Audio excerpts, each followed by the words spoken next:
There's actually probably a lot of things that I look at. I would say I look at multifamily. I look at the vacancy rates or low vacancy rates that a multifamily complex may have in a certain market, as well as rent. You know, are the rents going up? Are they going down? Or are they staying stagnant? I take a look also at currency levels. You know, what is the exchange rate, foreign versus domestic with the U.S. dollar, because that may indicate foreign travel growing or perhaps actually shrinking as well. Obviously, I look at consumer confidence, the psychology of the typical guest. Are they feeling good about their employment, about their net worth? Are they feeling good about their ability to have job security? Gas prices, absolutely, especially seasonally with the summer travel coming up. How are gas prices? Are they going to impact encouraging people to travel, jump in their car, go to that beach trip or whatever they might be doing or not, suppressing that?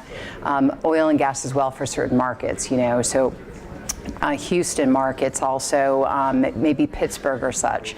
There are certain indicators that we look at as well, but there's so many things that we use for our due diligence and our feasibility, and you have to look beyond the hotel industry to really be able to have a full assessment of where the trends are going. I follow the ski industry. I love the way that they really own the customer experience, from not just skiing but lodging, retail, food and beverage, and tours, activities, and events, but also their access to the workforce and housing that's important to them, as well as weather and how weather impacts your business and how you have to think differently for what weather impacts, good and bad, can be to it. And I just love to ski too.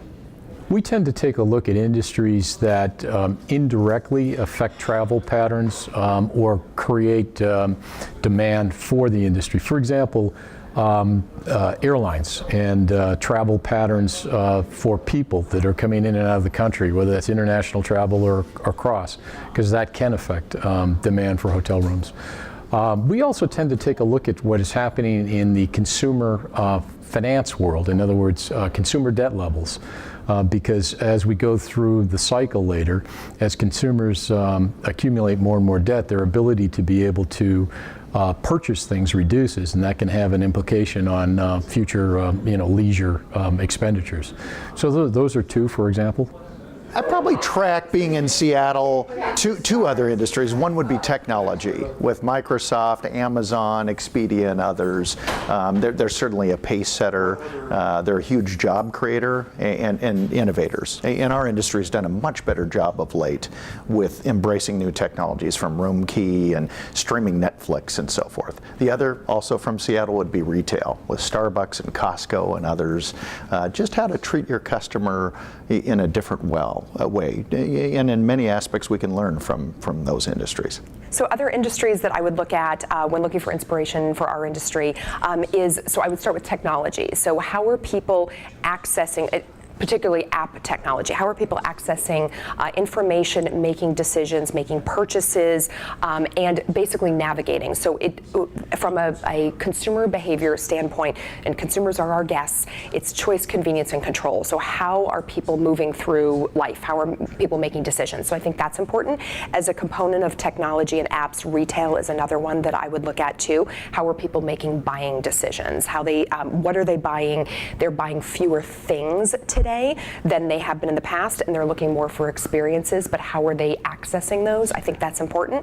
And then I think otherwise it's also residential. So residential real estate, how people are living today, if they're living, looking at living in smaller places, moving back to cities, it gives you an idea of how they want to live on a day-to-day basis. And in our hotels, we're taking care of people when they travel.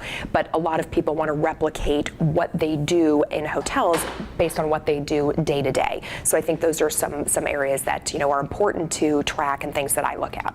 I think historically people look to the airline business in the hotel business because it was very similar, perishable inventory and all that good stuff, but and loyalty programs and so forth.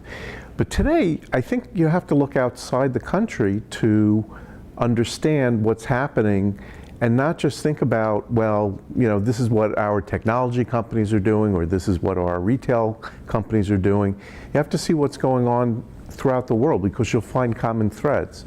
And people, that travel a great deal outside the country can give you a lot of insight as to what's going on here. I think one of the things the hotel industry can do, one of the industries I admire, would be technology as a whole. Over the last 20, 30 years, the hotel industry has done a good job at getting a hold of technology. I would say 30 years ago we were way behind the rest of the industries. I mean, it took us years to figure out yield management from the airlines. So I think the industry I admire the most, I think the hotels should look at as technology and specifically data mining more and improving the way we track how hotels make profit.